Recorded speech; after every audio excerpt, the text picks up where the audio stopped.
Okay, our final panel for the day will address selected foreign country reactions to BEPS and tax reform.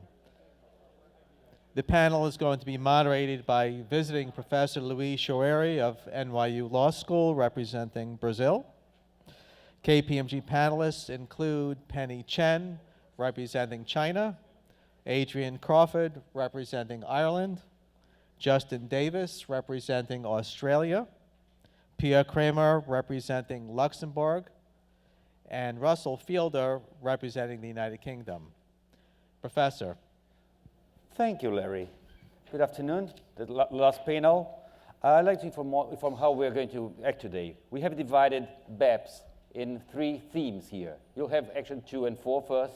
Then we're going to discuss actions 6 and 15, and should be back.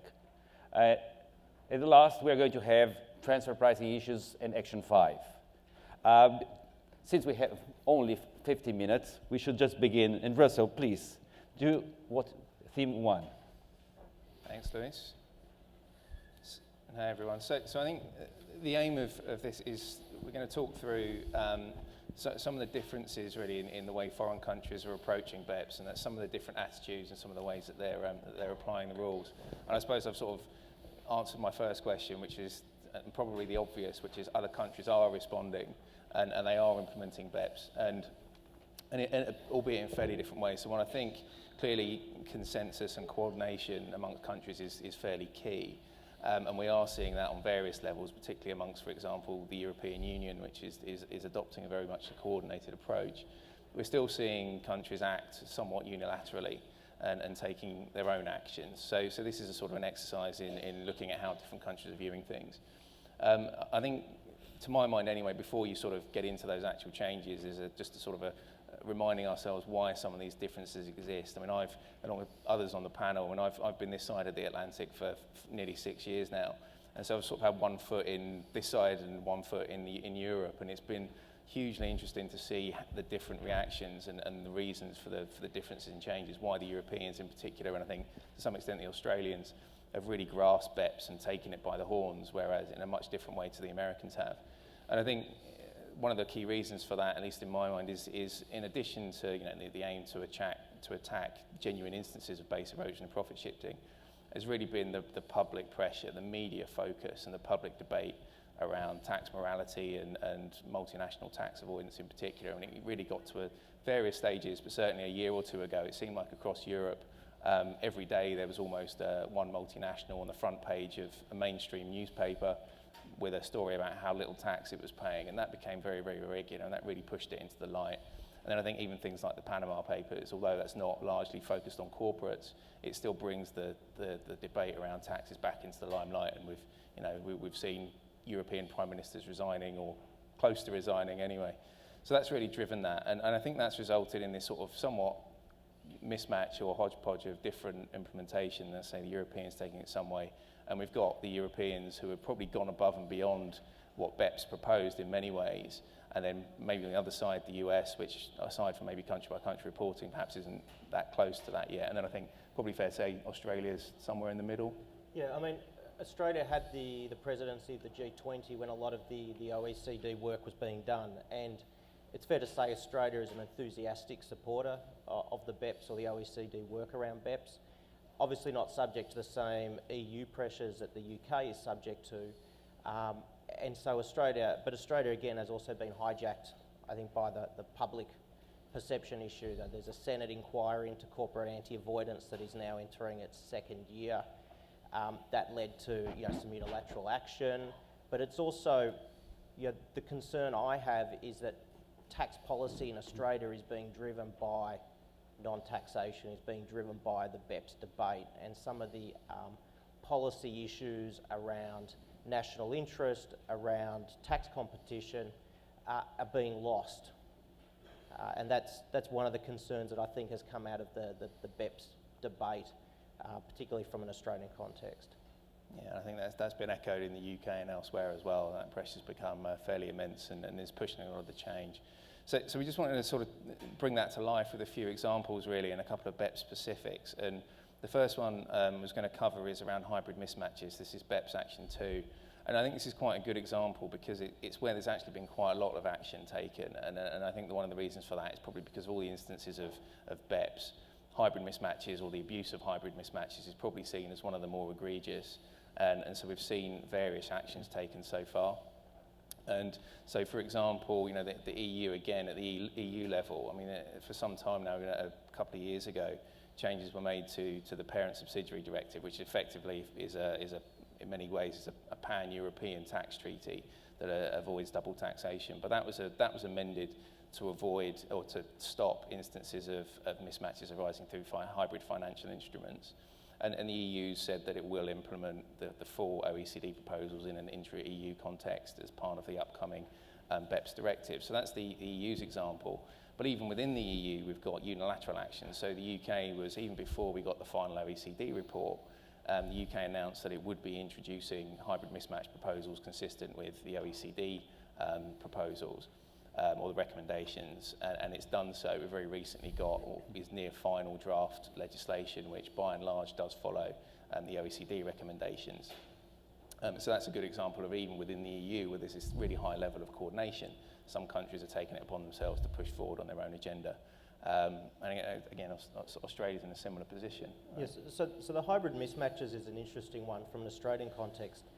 So back in 2001, Australia introduced some debt equity rules, and back then they went through all the other jurisdictions, looked at how they've brought debt equity rules into their tax regimes, and then Australia went and introduced something that was completely unique, different from every other regime out there.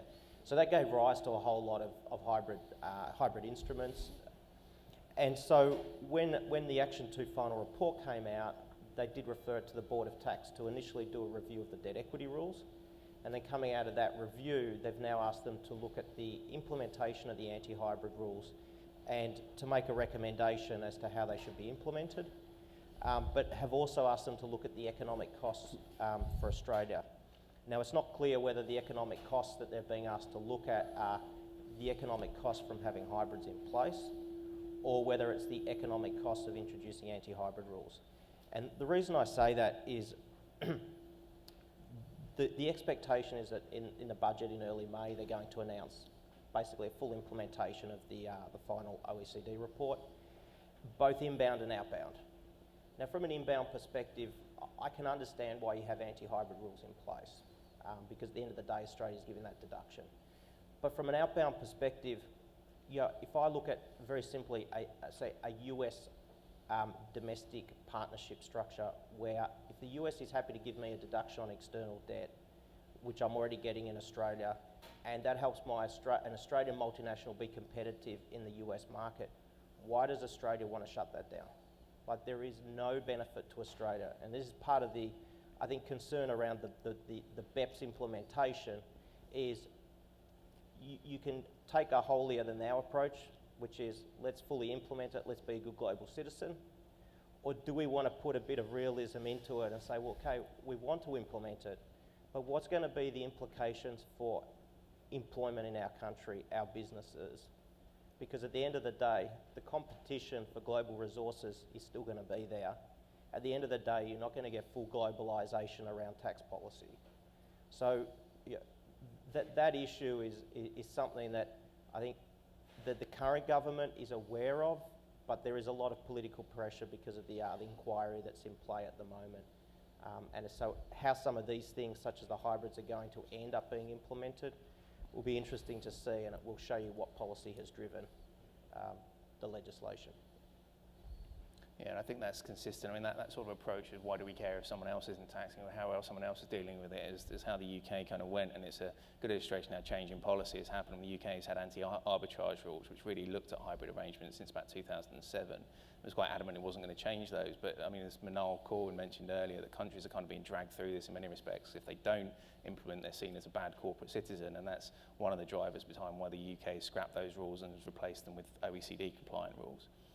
So I think that gets us back to, where we have got these changes. I think, you've obviously got the US, where it's pretty fair to say that the check-the-box rules were a key target of the OECD when they formulated the hybrid rules, and clearly they're not likely to change anytime soon. And then just finally, you've got a number of other approaches as well. I think France and Mexico, for example, have implemented their own versions of hybrid rules, which, although they do tax hybrids, they don't apply in the same way that the OECD proposes. So you do end up with this kind of mismatch of different rules, and whether they may change, France might get dragged into line with the rest of the EU, but will remain to be seen. So just a very quick example. This is, I won't go into any detail, this is a fairly common structure that doesn't actually involve a hybrid. It plays on the differences or the way that Luxembourg and the US treats interest income. So here you have a loan from a US branch of a Lux company lending to the UK, and you get a UK interest deduction traditionally, but with no taxation of the income, and that's because effectively Luxembourg gives the taxing rights to the US, but the US doesn't tax the income because the income doesn't rise to the level of a trade or business. Now this is specifically addressed by the OECD, but it leaves it kind of open as to whether countries want to shut down these types of structures. The UK has done so in its legislation, so this will no longer work into the UK. It will probably continue to work into other countries. I think including it works under Australia as well, but in the interest of time I won't stick into that too much. So that's hybrid mismatches. And we also want to touch on Action 4, which is interest deductibility. Yeah, so as you know, Action 4 was focused around base erosion through interest payments, and the OECD recommended the introduction of earnings stripping rules. So they recommended a 10 to 30% EBITDA, so fixed ratio, with a worldwide group ratio if you're in excess of that. The Australian response to that, Australia has its own thin cap regime. Australia has decided we don't need an earnings stripping rule. They had already reduced the gearing ratio from 3 to 1 to 1.5 to 1. And just last night, there was actually, there's rumour that when the budget comes out in early May, there's talk about going down to a 50% gearing, so a 1 to 1 ratio, to support long-term reductions in corporate tax rates. And that reduction in corporate tax rate leads on to, I think, what's a very interesting issue, which is, if I look at Action 4, it's very focused around base erosion through interest deductions. But you can't just look at your earnings stripping or thin cap rules in isolation from the rest of your tax regime, particularly around foreign investment. So in Australia, for example, we've got a 30% corporate tax rate. We have a REIT regime that works for, say, infrastructure. If I look at the UK, you're moving down to what, a 17% corporate tax rate? Yeah, that's right. Yeah. Introducing an earnings stripping rule, which originally wasn't going to be happening, Right. Which will probably be at the 30% level with carve-outs for certain public benefit infrastructure. Yeah. But then if I look at the US, it's a 50% EBITDA, but then there's a very high headline corporate tax rate. I then have a high dividend withholding tax rate on top of that. And I think one thing that's interesting that's recently come out is whether you can look at the proposed 385 regs and query whether that's a response to or an IRS enactment of BEPS Action 4 to the extent they can, because that is going to impact some of the related party leverage that does get put into in a number of transactions. And then finally, we just wanted to cover, there's certainly some, what we've talked about so far, although there's differences, there's at least some level of coordination there, I think, many countries implementing Action 4 and Action 2. Just finally to mention, there's been some sort of completely or arguably not unilateral action by countries, which has been mentioned before, and I'm sure it's come up a few times. The UK's diverted profits tax, and again, Australia fairly close to the UK in this respect. It's implemented almost its own version of the MAL. And the DPT was really an entirely politically driven move. We mentioned it before, but it was the UK had a general election last year, and the incumbent government was in a position where it had to do something to be tackling what was perceived to be artificial avoidance of profit from the UK. So the DPT was really getting a start on that. And it's really, the UK government's position is that it's really just getting an advance on future changes to the permanent establishment definition. It actually goes much more broad than that, but that's the crux of it, and that's probably true to an extent. But certainly it was interesting because whereas the OECD's tried to keep a sort of a moving together type approach, this was one of the first instances of one of those countries, particularly ones that were very, very supportive of the BEPS process, taking a step out of line with everyone else, and there was a lot of criticism at the time. And probably same again in Australia, right? Yeah, I mean, the MAR was introduced at exactly the time when the public media was at its highest in relation to the Senate inquiry on corporate tax avoidance. But I just want to spend the last literally 10 seconds on the Australian-German DTA, which literally got signed a month after the final reports came out from the OECD. And it's got all of the best bits of the OECD final report in there. So they've dealt with PE avoidance issues, they've dealt with MAP issues, they've dealt with treaty avoidance or treaty shopping issues. But what's missing there is, again, the things that are the non-BEP stuff. And the biggest example there is Australian pension funds becoming one of the largest outbound investors from an Australian perspective. Again, there is no focus on getting exemption for those guys from interest and dividends withholding tax. So to me, it's another example of the OECD BEPS debate hijacking tax policy from an Australian perspective. Thank you. Maybe now we could move to treaty developments. Pierre, why don't you introduce the theme for us? Sure. Hi, everyone. So, the OECD consider treaty shopping as certainly a key aspect and one of the most important sources for BEPS concerns. Tax treaties are there to avoid double taxation, but they are not there to allow double non-taxation. And therefore, the participating countries to the BEPS action plan have agreed to include as a standard minimum anti-abuse provisions in their respective tax treaties. And what those provisions are, well, they are twofold. We have this limitation on benefits provision, the LOB, and also the PPT, so the principal purpose test. There are three options because, again, these are recommendations, so there is certain freedom to countries to adopt them. There are three options which are considered for the inclusion of those provisions in the tax treaties. First, a quite detailed LOB provision with some anti-conduit rules. Second is simply implementing the PPT rule. And the third one is combining a more light version of the LOB provision together with the PPT. What does that mean? I mean, the LOB, what is it? I mean, it's actually limiting treaty benefits to entities that meet a certain number of conditions, such as based on the legal structure, the ownership, or even the general activities of the entity.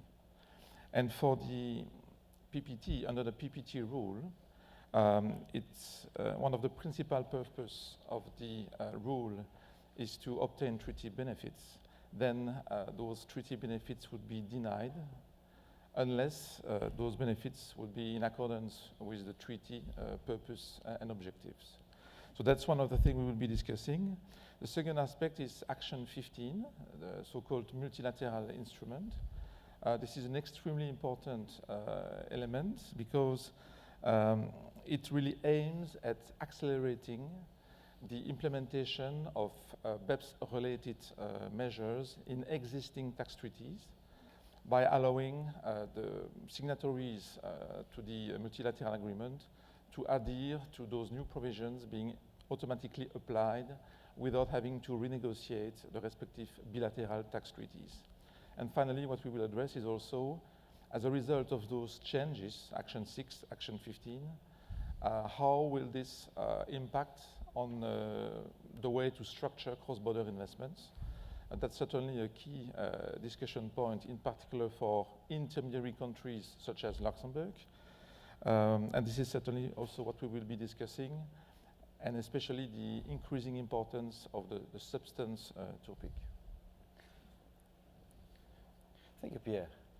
Now entering the theme of treaty abuse, maybe the first question we should have is, actually, what does it mean to abuse? Use a treaty against its aims, its purpose. And what's the purpose of a tax treaty? One would say, well, the purpose is to avoid double taxation. Is it true?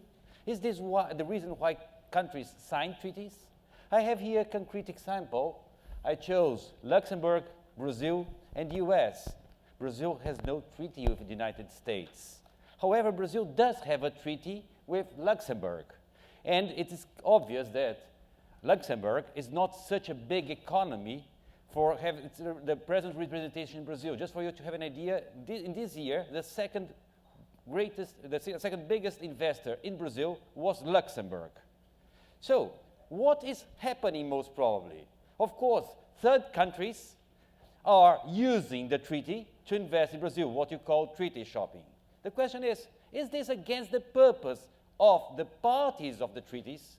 Didn't Brazil know that Luxembourg was a jurisdiction through which holdings were established to invest in third countries? Didn't Luxembourg know what it was doing? Who is being abused here? The parties, Brazil or Luxembourg, or are these investments just according to the target of the treaties? The only jurisdiction which is being abused here is a jurisdiction which is not a party of the treaty.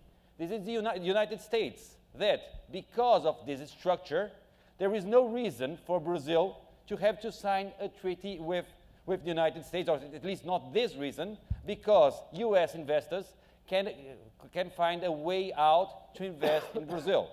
So if we would apply the test, LOB test, or principal purpose test, most probably both of them would fail.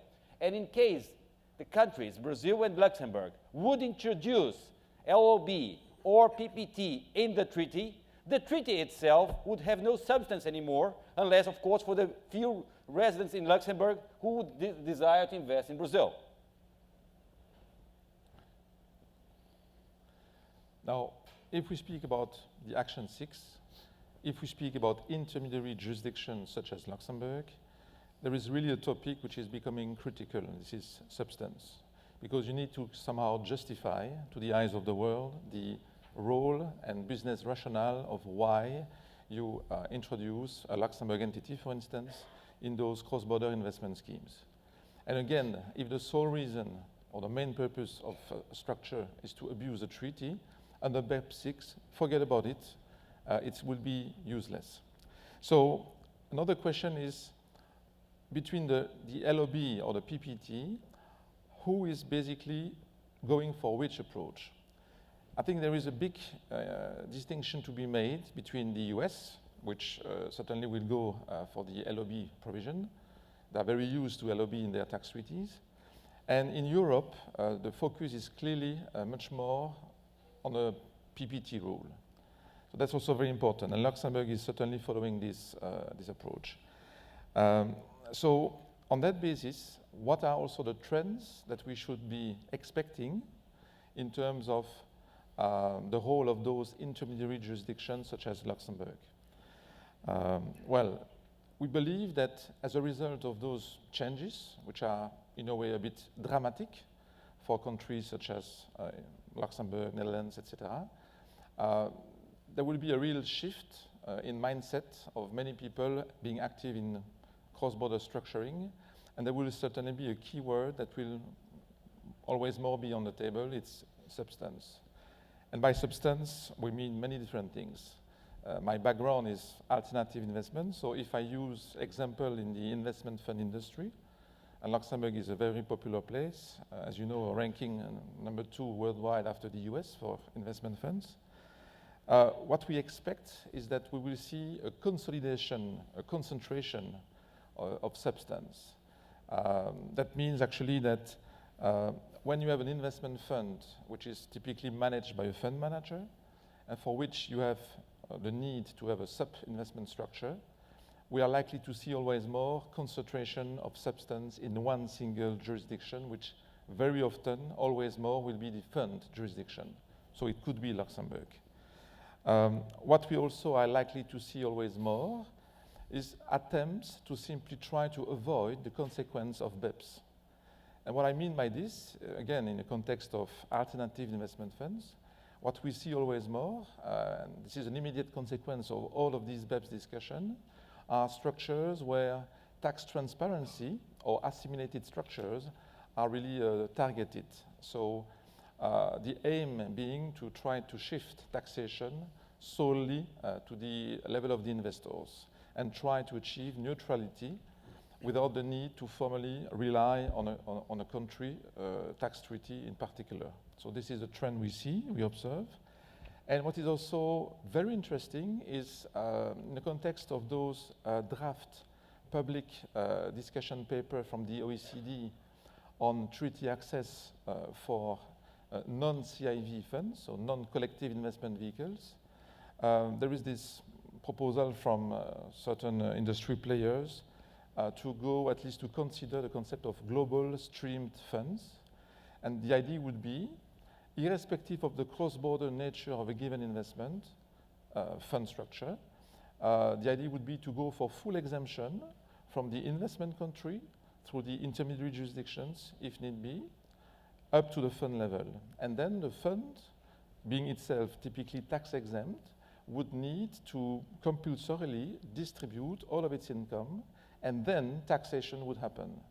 And where the innovation is that withholding tax that would be levied for the respective distribution to the various investors would then be refunded to the source countries. Because don't forget, one of the consequences of BEPS is to increase source taxation. So it's a very interesting and innovative proposal, which is not certainly enacted as of now, but it's part of the general discussion on how to structure cross-border investments. Well, now let's change action. Let's go to multilateral instrument, action 15. Pierre. Yes, thank you. So this multilateral instrument we have been briefly considering is likely to be a very complex process, certainly from a legal point of view. There is a big political will to go quickly, and it's also a very ambitious deadline. By the end of this year, normally, all participating countries should have ratified this multilateral instrument, de facto meaning implementing automatically all these BEPS action plan measures in existing tax treaties. And there are two main approaches we could consider in the context of those discussions, because no final view has been taken, to our knowledge. Either keep a certain flexibility, because again, we speak about the standard minimum, we speak about recommendation. The flexibility being to allow a country to go for the LOB, the PPT, or a combination of those two measures, anti-violence abuse measures, or be more directive, forcing countries to go in a certain direction, but then it is very likely that it will be more challenging, and there is a real risk of failure from this initiative. Just a few words on Luxembourg. We certainly support the BEPS proposals. We are part of this multilateral agreement instrument initiative. And the new treaties that we will be concluding, a recent example is the Luxembourg-Senegal Treaty from February. Well, we certainly push for the PPT as the main measures for anti-avoidance. And we also allow specific anti-abuse provisions in relation to interest, dividend, royalties, and investment income. At the same time, we also allow the respective domestic anti-abuse provisions to apply to the extent they would not lead to a taxation that would be contrary to the treaty. Thank you. Well, when we talk about multilateral instrument, we should think about countries whether they are really consistent in their policies. We like to believe countries have their models, they negotiate their models, and they don't move from their models. However, this is not necessarily true. Usually, I use the image of this god, this Roman god, Janus, the god of the doors, to refer to countries when they negotiate treaties. That means, depending on who is your treaty partner, you will have one treaty. And these treaties do not show one policy, but different policies. For instance, in my country, Brazil, we have some treaties which have LOB clauses. Other treaties have something similar to anti-abuse, agar, I would today say PPT, which is not, but more or less agar. Well, you have different solutions depending on your treaty partner. Now we are talking about a multilateral instrument. And from now on, once you sign the multilateral instrument, this will be valid for all of your treaties. When you sign a multilateral instrument, you may be forgetting that your treaty was negotiated on a bilateral basis, that some concessions were made for you to get something in return. Suddenly what you're going to have is you're losing what you got, and still maintaining the concessions you gave during your negotiation. So the project, the idea of a multilateral instrument with only some clauses will bring some very interesting challenges, such as which will prevail. If you have a concrete treaty with a LOB, however, in your multilateral treaty, you accepted only the PPT, will this multilateral treaty with PPT revoke the LOB or the contrary? And you may consider this for all of the provisions which may be included in the future in this multilateral instrument. This is enough for this action. Now we should move to theme 3, transfer pricing and IP rights. Adrian, please. Thanks, Luis. There was a lot of focus on IP and the taxation of IP in the BEPS reports. And actions 8 to 10 basically sought to align transfer pricing outcomes with value and basically, try to attack perceived mischief in various ways. One was to say that contractual allocations of risk would only be respected where supported by actual decision making. So getting, I guess, at the heart of things like cost-sharing agreements. Capital without functionality would generate no more than a risk-free return. Legal ownership of intangibles on its own doesn't determine returns. And of course, the importance of what we now refer to as DEMFI, development, enhancement, maintenance, protection, and exploitation of intangibles. Now, it's going to be very interesting to see how this all fans out in practice.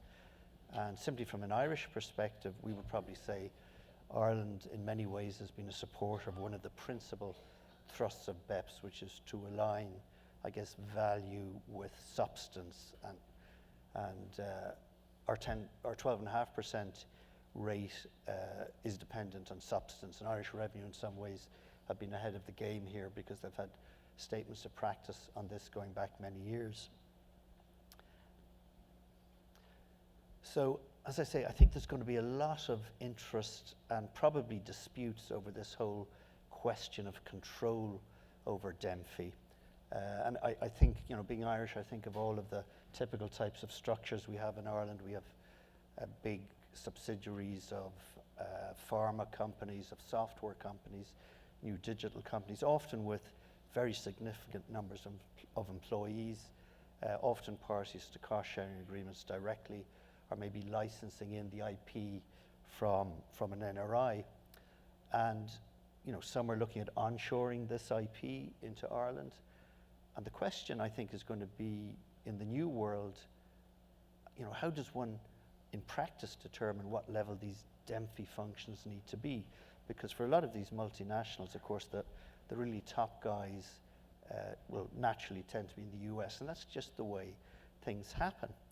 So, what's going to happen if, for example, country A thinks that there are adequate DEMFI functions over whatever heading in its own country to justify the transfer pricing that's been adopted, but on the other hand, country B disputes that. So, for country A, you might substitute Ireland. For country B, we might suggest France. So a dispute breaks out, and France says, look, we don't really think the real control over maintenance or development or enhancement or exploitation is actually in Ireland. We don't think it's there. Ireland disagrees. If you really got stuck into that, if you accept it's not in Ireland, the odds are it's very possibly in the US. But that dispute is between Ireland and France. And the question is, how does the US get involved in this dispute? Because if anyone deserves that residual profit, it's certainly not France. And Ireland is probably saying, well, we don't want it if it doesn't belong to us. So I think that's really going to be very interesting. How do you get DEMFI aligned with your IP if it's outside the US and there are lots of functions in the US? What is the threshold that you've got to satisfy in practice? So I really think there's going to be lots of disputes here. I think we're going to get into a lot of the issues that were covered by the last panel, and this whole issue of resources and pressure on resources, I think is going to be really, really fascinating. I'm going to hand over now to Penny. Last part. So when it comes to China, China has been acting very extensively in terms of involving in the BEPS OECD work, including submitting different options, especially from a developing country perspective. How all these different issues should be addressed, more from the developing country perspectives. And one of the very important update coming up is that China is going to issue a revised transfer pricing guidance, which will be the principal transfer pricing rules in China later this year. The last public draft was announced by the end of September last year, and we expected that the official and final version will be issued towards the second half of this year.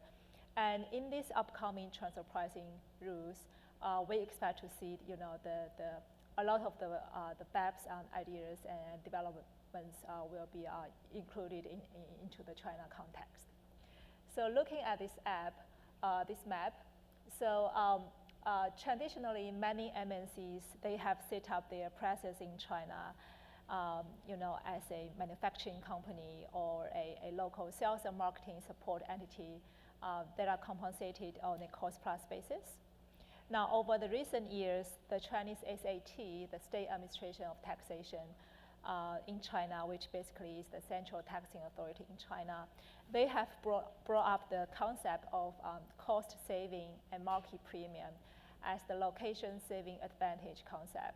And this concept has been formally included in the SAT's contribution to the UN practical manual for transfer pricing in 2013. So in particular, the Chinese SAT, they have taken the view that some level of upstream value chain activities, for example, like the product design, and some downstream value chain activities, such as brand building, which are typically taken up by the non-Chinese MNCs. There has been too much weighting given to this type of activities, under the transfer pricing practice evolved in the developed countries. So as a result, the location saving advantage concept has been brought up by China, to sort of correct this by placing a different emphasis on the unique advantage in the Chinese market as in the middle supply chain. So for example, the manufacturing activities. So these concepts are expected to be included in the upcoming China transfer pricing guidance.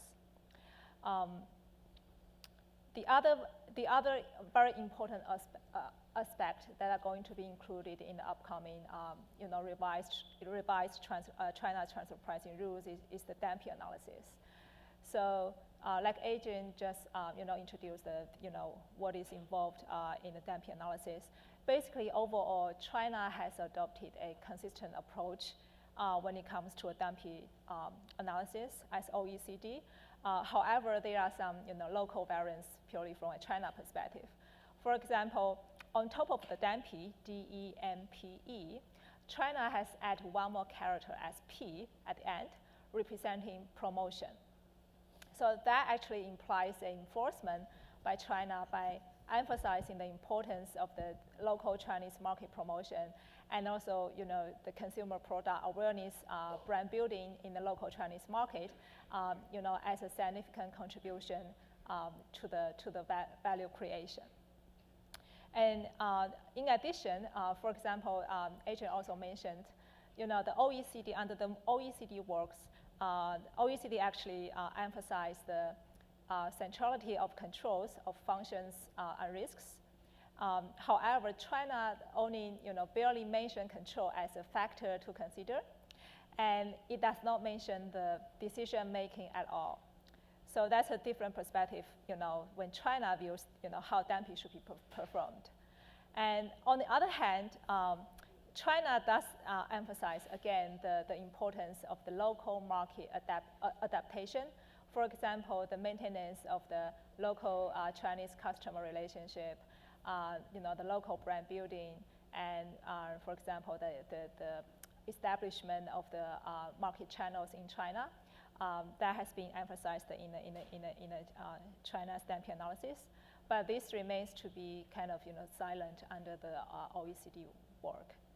And on the other hand, the OECD does mention, for example, the management of budgets when it comes to the development of IP, as well as the legal defense on the intangibles. But China does not mention that at all. And last but not the least, China also introduced a concept that, in certain circumstances, the economic ownership may be residing with an entity that is different from the legal ownership, and who will be contributing a significant value to the intangibles. While OECD only simply speaks on compensating such entity. So how does that, and whether that will make a distinguishing effect in practice, and that remains to be seen. So while we are waiting for the issuance of the significant revised TP transfer pricing rules, over the past 2 years, China actually has already issued a number of specific tax circulars, for example, targeting the Chinese outbound payment in the form of a service fee and royalty. So I believe many companies who have subsidiaries in China over the past 18 or to 24 months have either received a tax audit notice from the local Chinese tax authorities, or have incurred an increasing difficulty in terms of getting remittance from China. And in implementing this kind of outbound service fee / royalty payment, the Chinese tax authorities, they have actually been implementing the concept under the Dampier analysis in practice before everything is formalized and put into written. And last but not the least, I do want to mention another important update that is expected to be included in the transfer pricing rules revision, which will be the disclosure of information. Because traditionally, under the current China transfer pricing reporting requirements, there is a threshold over which the Chinese entities, they need to perform a transfer pricing study and prepare a transfer pricing documentation in China. The threshold is basically 36 million US for related party purchase and sales, that is on an annual basis, or a 6 million US transaction for non-trade transactions, including royalty, service fee, or interest payment. So once the threshold is reached, the local Chinese companies will need to prepare the transfer pricing documentation, but the current template of that documentation only requires the analysis of the local country function and risk analysis. So in the upcoming rules, on top of that requirement, the China will additionally require a disclosure of the global supply chain analysis, which is an additional requirement because this is not required by OECD, but China will have that requirement. So once you reach that threshold, the entire group, how the global operating structure is designed, how the financing structure is designed, what is the method to be used to allocate different profits across different countries, which entity is doing what, also including the financial statements for all the non-Chinese affiliates will be required to disclose. So that will actually raise a lot of concerns to multinational companies because by then they will then be disclosing the global structure to the Chinese tax authorities. So that is another important update to be expected in the upcoming transfer pricing revision rules. Thank you, Penny. This brings us to the questions and answers. Any question from you? David Rosenblum. Yes, please. What is the experience, or do you know the experience of the Chinese tax authorities in the mutual agreement procedure with the United States or with other countries? How is that function? Is there any public information about that? Yeah, we haven't, honestly speaking, we haven't seen a lot of mutual agreement procedures that have actually been adopted by the companies. But instead, we have seen more cases whereby a APA, for example, when it comes to a dispute on transfer pricing, a APA procedure will be established. And the issue with China is that the Chinese tax authorities, the SAT, they have very limited resources when it comes to APA. As compared to the US, maybe we probably have more than 90 different IRS officials, doing the APA work. In China, we only have nine people. And these 9 people, they are responsible for concluding APA, they are responsible for drafting the rules, they are responsible for reviewing all the transfer pricing audit cases in China, as well as providing the guidance and trainings to the local tax authorities. So because of that reason, although there have been quite a few bilateral APA concluded, I believe that has been more than 20, although not many when you compare to other countries. But yes, I mean, the bilateral APA will be most, common ways to resolve the disputes we have seen. Yeah. Further questions?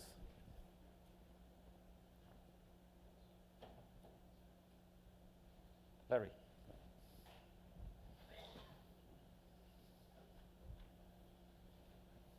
Okay, well, thank you, Louise, Penny, Adrian, Justin, Pierre, and Russell. We've covered a lot of ground today and hope that you're now better able to navigate the global tax climate change. This 16th annual symposium has been an outstanding event with a registration count of approximately 500 and with an all-star cast, exploring the issues from the varying perspectives of the academia, the tax practice, corporate America, and the United States government. As a reminder for CPE or CLE credits, please remember to hand in your evaluation forms as you depart. And if you wish to obtain CLE credits, please make sure to drop your your name badge in the basket designated for CLE credits. Please join me in thanking each of our distinguished speakers who presented today, and thanks to each of you for attending and participating at the 16th Annual NYU KPMG Tax Lecture. Meeting adjourned.